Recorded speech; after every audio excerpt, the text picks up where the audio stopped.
सवालों की श्रृंखला को आगे बढ़ाते हैं और लेते हैं अगला सवाल। मेरा नाम डॉक्टर आसिफ अली है।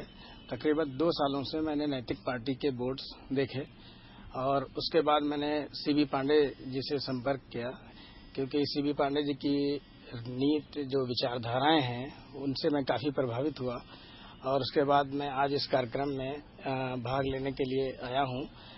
मैं पांडे जी से ये जानना चाहता हूं कि ये तो पूर्व में न्यायाधीश भी रहे हैं, इन्होंने बहुत सारे क्रिमिनल्स को सजाएं भी दिलाई हैं, बहुत सारे फैसले इन्होंने किए हैं जिसकी वजह से बहुत सारे माफिया इनके अगेंस्ट होंगे और इन्होंने पैसा कमाया नहीं है। राजनीति में ये किस तरह से ये सक्रिय होंगे और किस तरह से ये इलेक्शन जीतेंगे और किस तरह से ये सत्ता में आएंगे, क्योंकि इस विचारधाराओं के साथ साथ जो आजकल सामाजिक एक तरीका है इलेक्शन जीतने का, सत्ता में आने का, जो लोग अपना रहे हैं डिफरेंट पार्टीज, उसमें ये है कि माफियाओं का भी इस्तेमाल करते हैं, पैसे का भी इस्तेमाल करते हैं, वोट भी खरीदते हैं। तो मैं ये जानना चाहता हूं पांडे जी से कि किस तरह से वो अब सत्ता में आने की कोशिश करेंगे और किस तरह से जनता की मेंटेलिटी को वो चेंज करेंगे और किस तरह से जो सत्ता में लोग जमे हुए हैं उनको उखाड़ के फेंकेंगे। मनी मीडिया माफिया ये तो आज के राजनीति का प्रचलन हो गया है और इसको पूरी मान्यता मिल चुकी है। सब लोग कहते हैं कि पैसा हो, माफिया हो और मीडिया का भी सपोर्ट हो।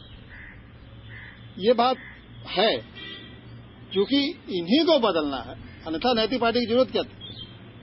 और लोकतंत्र है, अगर राजतंत्र रहता तो मैं सेना बनाता और सेना गठित करके और जितने भ्रष्ट लोग हैं, भ्रष्ट राजनीति है, उसको खत्म कर देता, जो भ्रष्ट नेता है उनको भी खत्म करता। लेकिन ये लोकतंत्र में जनता एक मात्र रास्ता है कि जनता को जागृत किया जाए। और जनता ऐसा नहीं है जनता जागृत नहीं होती है, जनता जागृत होती है। सवाल यह है कि जनता के सामने लोगों को जाके उनको तैयार करना पड़ता है। जनता स्वतः अपने कामों में व्यस्त रहती है, वो जो व्यवस्था है उसको स्वीकार कर लेती है, उसका जैसा माइंडसेट लोग बना देते हैं उसी माइंडसेट में काम करते हैं। तो समाज के प्रबुद्ध वर्ग, जैसे आप डॉक्टर हैं, जैसे प्रोफेसर हैं, यहाँ टीचर है, सभी लोग हैं, यहाँ वकील है, डॉक्टर है, इंजीनियर है, सब लोग यहाँ बैठे हैं। और सामान्य वर्ग के लोग भी जो कोई न कोई काम कर रहे हैं, सब लोग बैठे हुए हैं, जर्नलिस्ट भी बैठे हुए हैं। तो मैं इन लोगों से बताना चाहता हूं कि आखिर में इन्हीं का तो ये काम है कि जनता के माइंडसेट को बदलें। वो कहें कि ये लोकतंत्र है और मुझे अपने जो मनी और मीडिया माफिया के लोग इतने ताकतवर नहीं है कि वो जनता से बड़े हैं। जनता से ताकत बड़ी किसी की ताकत नहीं होती, लेकिन बस जनता का मन बदलने का है। और नैतिक पार्टी अपने विचारों सिद्धांतों को लेकर जनता के बीच जा रही है और जनता भी अब मैं देख रहा हूं, मैं दीवालों को पढ़ रहा हूं कि अब जनता मनी मीडिया माफिया से को समझ चुकी है, इनकी ताकत को भी समझ चुकी है और समझ चुकी है कि इन्होंने देश को किस तरह से कंगाली पर खड़ा कर दिया, देश को किस तरह से लूटा, किस तरह से देश का पैसा विदेशों में जमा किया, किस तरह से अपनी कोठियां और फ्लैट और बड़े बड़े मकान बना के सारा जनता का पैसा इन्होंने किस तरह से लूटा। जनता ये भी समझ चुकी है कि सारा पैसा जो जनता में लगना चाहिए, लोगों के ऐश्वर्य और आराम में लगना चाहिए, लग रहा है। किस तरह से लोगों के वैभव में सारा पैसा लग रहा है, कितना रुतबा जमाने में लग रहा है, कितना भौकाल जमाने में लग रहा है नेताओं का।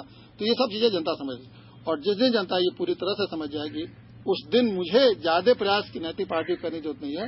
जनता एक एक आदमी का, एक एक नेता का हिसाब लेगी और जो नेता हिसाब नहीं देंगे उनका क्या असर करेगी वो वक्त ही बताएगा। ये मेरा पूरा विश्वास है।